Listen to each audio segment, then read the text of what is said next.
Dear students, जो हमने आपके साथ लास्ट वीडियो शेयर की है वो डीप वाटर का इंट्रोडक्शन शेयर किया है और हम इसमें detailed line by line explanation आपके साथ डिस्कस करेंगे ताकि आपको चैप्टर अच्छे से समझ आ जाए।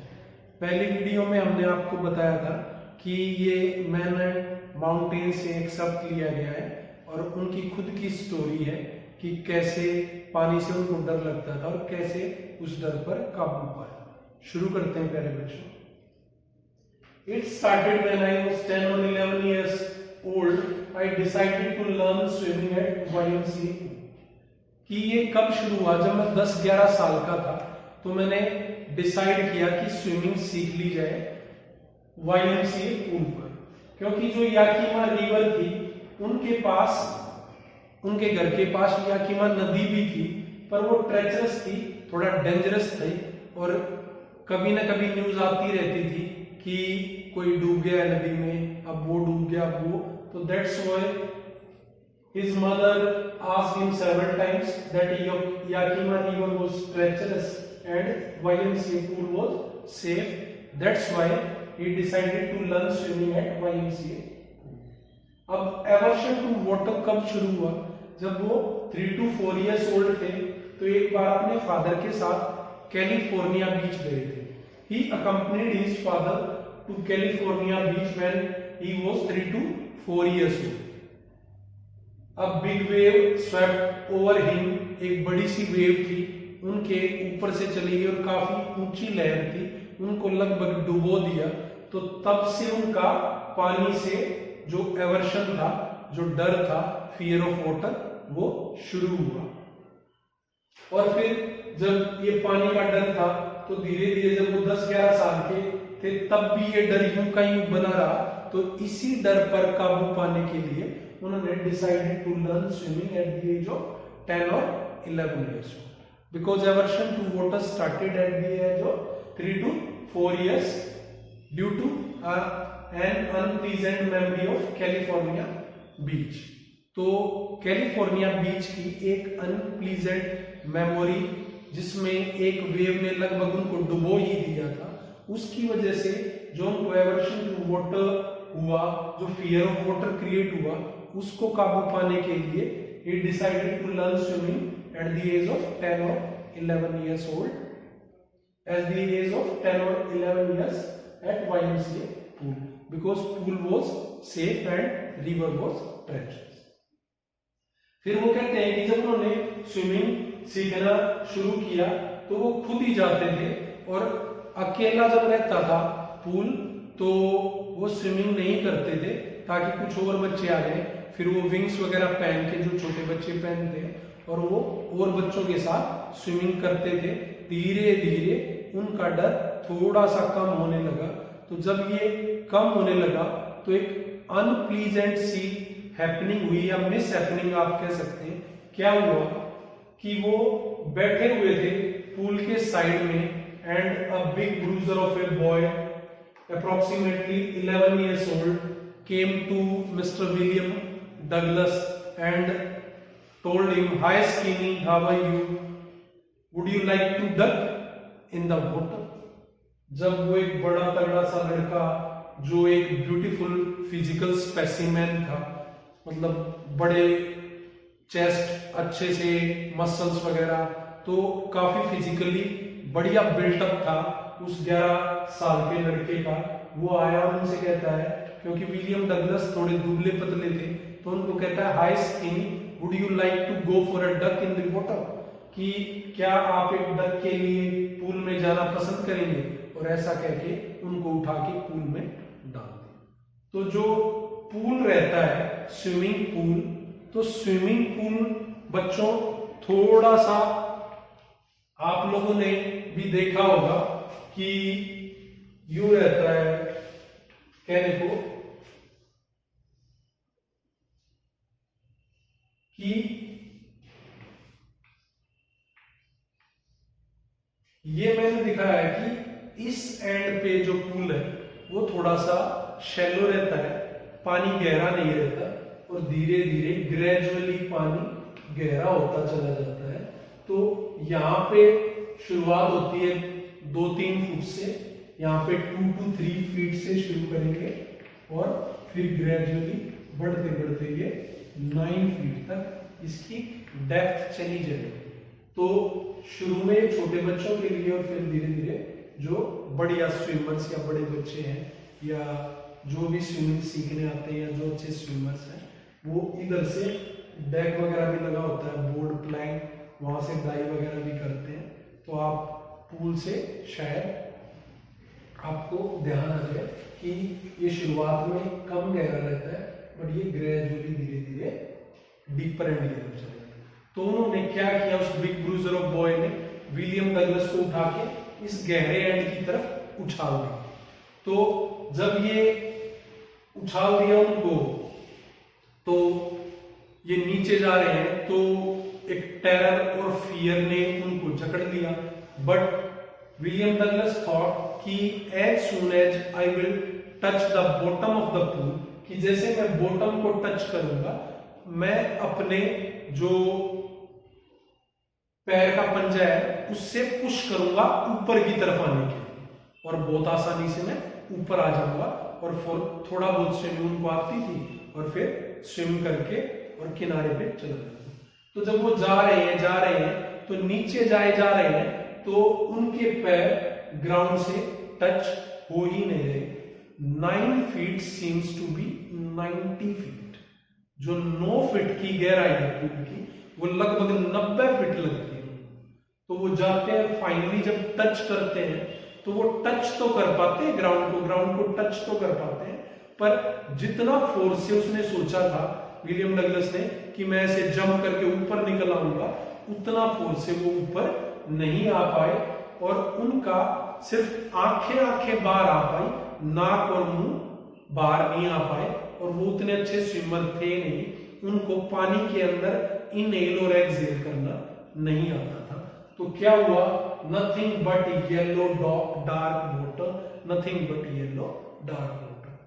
तो एक पीलापन सा छा गया, गहरा पानी। फिर वो नीचे की तरफ जाने लगे। फिर सेकंड टाइम भी उन्होंने सोचा फिर अब की बार ट्राई करूंगा कि ग्राउंड को टच करूंगा और फोर्स से जंप लगाऊंगा ऊपर और एक कोर्ट की तरफ बाहर आ जाऊंगा। जब ट्राई किया सेकंड टाइम भी टच हुआ पर कोई फायदा नहीं हुआ, उतना फोर्सफुली फिर भी नहीं कर पाए और फिर वो पानी में ही रह गए, चारों तरफ पानी पानी पानी।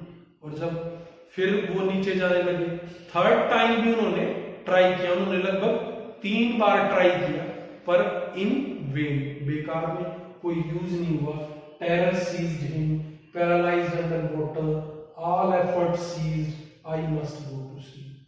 तो ये कुछ लाइनें हैं, nothing but yellow dark water, terror seized me, paralysed under water, all effort ceased, I must go to sleep.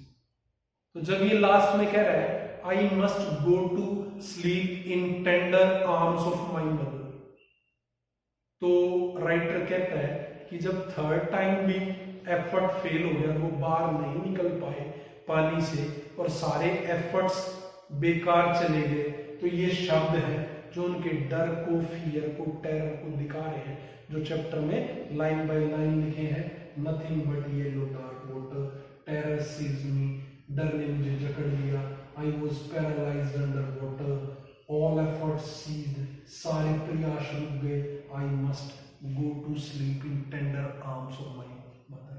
कि जब लास्ट में एक स्टेट ऑफ ओब्लिवियन आ जाती है, अचेत अवस्था आ जाती है, मूर्छा की अवस्था आ जाती है, जब सब कुछ फ्री छूट जाता है, आंखें धीरे धीरे अपने आप बंद होने लगती है, हाथ पैर काम करना बंद करते हैं और पैर और हाथ ऐसे हो जाते हैं फ्री, बिल्कुल आदमी ऐसे फ्लोट करता है पानी में। तो वो स्टेट ऑफ ओब्लिवियन आ गई और जो ऑथर है उनके मुंह से शब्द निकले, I must go to sleep in tender arms of my mother, कि मुझे अपनी माता की नरम बाहों में अब सो जाना चाहिए।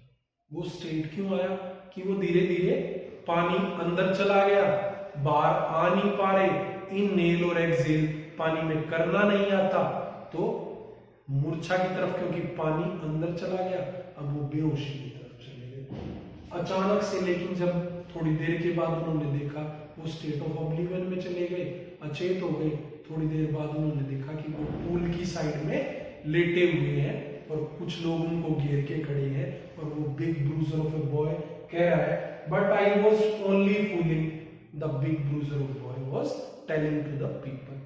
तो लोगों ने कहा कि लड़का लगभग मर ही गया था और तुम्हें मजाक सूझ रहा था, क्योंकि उस बड़े से लड़के ने कहा but I was only fooling. फिर क्या हुआ, राइटर के साथ ये डर कई महीने कुछ साल चलता रहा। वो बम्पिंग रिवर में जाते थे, warm lake of goat rocks पे तो टेरर आ ही जाता था। ना तो वो सॉल्मन मछली को एंजॉय कर पाते थे, ना फिशिंग को एंजॉय कर पाते थे, कोई भी ना वहां पे बोटिंग वगैरह कर पाते थे। तो सारे जो उनके पानी से जुड़े हुए एडवेंचर्स थे या जो भी शौक थे वो सारे खत्म हो गए थे, दब के रह गए थे due to that fear of water.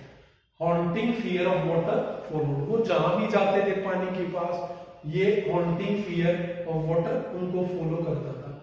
Finally 1 October I decided to get an instructor to learn to swim. कि फाइनली 1 अक्टूबर, तो कुछ बच्चे समझेंगे कि अक्टूबर महीने की 1 तारीख को, अक्टूबर महीने की 1 तारीख को नहीं, कि फाइनली अक्टूबर महीने में, मतलब किसी भी साल का कोई भी अक्टूबर हो सकता है, उन्होंने डिसाइड किया कि एक इंस्ट्रक्टर ले स्विमिंग सीखनी उससे। तो इंस्ट्रक्टर ने क्या किया, एक बेल्ट बांध ली उनके चारों ओर और एक पुलिसी एक रस्सी बांध के अपने पैर में बांध ली और 5 days a week स्विमिंग सिखाते थे and an hour each day. और पूरा घंटा वो प्रैक्टिस करेंगे। किसी दिन वो सिर्फ पानी के अंदर इनहेल और एक्सहेल कराएंगे, किसी दिन सिर्फ जो पूल साइड में हाथ रख के पैर का ही मूवमेंट सिखाएंगे। तो bit by bit after 3 months tension begin to slack, कि लगभग 3 महीने हो गए, जो फियर ऑफ वाटर था धीरे धीरे वो कम होने लगा। Piece by piece he built a swimmer out of. Piece by piece, टुकड़ों में धीरे धीरे, कभी इनहेलिंग एक्सहेलिंग, कभी पैरों का मूवमेंट, कभी हाथों का, कभी बार बार थोड़ा नीचे रहना, कभी यहां से वहां तक स्विम करके जाना, और धीरे धीरे पीस बाय पीस इंस्ट्रक्टर ने मुझे अच्छा स्विमर बना दिया। But tiny vestiges of old terror would return. पर जब भी मैं अकेला होता तो छोटे छोटे जो डर के टुकड़े, जो पैचेस थे, वो जरूर आ जाते। अनटिल जुलाई तक ऐसा ही रहा। The instructor was finished but I was not. Instructor का काम पूरा हो गया, उन्होंने मुझे एक अच्छा स्विमर बना दिया था, उनका काम पूरा हो गया, जो सिखाना था सिखा दिया, पर मेरा काम अभी भी पूरा नहीं हुआ था। Tiny vestiges of old terror would return. जुलाई के बाद after that I went to Lake Wentworth in New Hampshire. तो फिर भी मैं लेक वेंटवर्थ जो न्यू हैम्पशायर में, वहां गया, वहां पे मैंने स्विमिंग की। ट्रिक्स आइलैंड पे मैंने डाइव किया और 2 miles स्विम करके स्टैम्पैक आइलैंड तक गया मैं। और फिर उसके बाद टीटन टू कॉनरिड मिडोज और Conrad Meadows tail to mid glacier, हर जगह जाके स्विमिंग किया। तब फिर भी जब पानी के अंदर चेहरा होता था तो टेरर आया, रिटर्न हुआ छोटे से पीस में, पर मैंने उसकी आंखों में आंखें डालकर कहा कि what is the fear, what is the meaning of the fear, I don't fear you, I had conquered my fear of water. तो जब इतनी जगह जाकर स्विमिंग कर ली, तब उन्होंने ये अनाउंस किया, खुद को बताया कि I had conquered my fear of water. मैंने अपने डर पर, जो पानी का डर है, उसको जीत लिया है, काबू पा लिया है। क्योंकि जो प्रेसिडेंट फ्रैंकलिन डी रूजवेल्ट है, उन्होंने भी कहा था एक बार, all we have to fear is fear itself, कि हमें जिससे डरने की जरूरत है वो डर है, और किसी चीज से हमें डरने की जरूरत नहीं है, हमें सिर्फ डर से डरने की जरूरत है। And finally I felt released from that terror, from that fear of water, तो फाइनली आई फेल्ट रिलीज्ड, मैंने खुद रिलीज महसूस किया, स्वतंत्र महसूस किया, जैसे किसी बंधन से छूट गया है। बंधन किस चीज का? फियर ऑफ वाटर का, terror that would come in tiny vestiges at time और अगेन, जो बार बार डर आ जाता था और कहता था कि मैं भी गया नहीं, उस डर पर फाइनली ऑथर ने काबू पा लिया, फाइनली ही फेल्ट रिलीज। तो प्यारे बच्चों, मुझे उम्मीद है कि आपको ये समझ में आ गया होगा। चैप्टर बहुत आसान है कि शुरुआत होती है जब वो 10-11 साल के होते हैं, वो स्विमिंग सीखना शुरू करते हैं। पहले की घटना बताते हैं कि 3-4 साल की उम्र से ही कैलिफोर्निया बीच पे जब वेव ने उनको गिरा दिया था, तब से एवर्शन टू वाटर है। फिर उन्होंने YMCA पूल पर डिसाइड किया सीखना, क्योंकि याकीमा रिवर ट्रेचरस थी। फिर एक इंस्ट्रक्टर एम्प्लॉय किया, क्योंकि उससे पहले YMCA पूल पर उनके साथ एक अनप्लीजेंट सी घटना घट गई थी। एक बिग ब्रूजर ऑफ बॉय ने उनको पानी में पूल में गिरा दिया था और उन्होंने बहुत बार 3 बार कोशिश की पानी से बाहर आने की, और 9 फीट उनको 90 फीट की तरह लगे, पर वो बाहर नहीं आ पाए और किसी तरह लोगों ने उनको निकाला। तब उस लड़के ने कहा कि मैं तो मजाक कर रहा था, और लगभग वो तब डूब ही गए थे पूल में और मर ही गए थे। जैसे तैसे उनकी जान बची। फिर वो अपने जो पानी से रिलेटेड फंड्स थे इंजॉय नहीं कर पा रहे थे। फाइनली उन्होंने डिसाइड किया 1 अक्टूबर में कि वो स्विमर रख लें। फिर हफ्ते में 5 दिन और रोज 1 घंटा वो स्विमिंग सीखते थे, और piece by piece, bit by bit, लगभग 3 महीने बाद वो डर खत्म होने लगा। और जुलाई तक आते आते उन्होंने, इंस्ट्रक्टर ने उनको पूरा स्विमिंग सिखा दिया था। इंस्ट्रक्टर तो फिनिश हो गया था, पर ऑथर का डर अभी भी आ जाता था। फिर वो लेक वेंटवर्थ गए, फिर वहां से ट्रिक्स आइलैंड पे डाइव किया, 2 माइल तैरकर स्टैम्पेक्ट आइलैंड गए, और फिर वहां से Teton to Conrad Meadows tail to mid glacier गए। और फिर वहां पर भी डर आया, पर उन्होंने डर की आंखों में आंखें डालकर कहा कि I had conquered the fear of water, because सिर्फ डर से डरने की जरूरत है, क्योंकि प्रेसिडेंट फ्रैंकलिन डी रूजवेल्ट ने भी कहा, all we have to fear is fear itself, and finally I felt release. It is very easy, अगर आप ध्यान से सुनेंगे तो बहुत आसान है। आप अच्छे से वीडियो को देखें तो आपको चैप्टर आसानी से समझ आ जाएगा। Thank you dear student.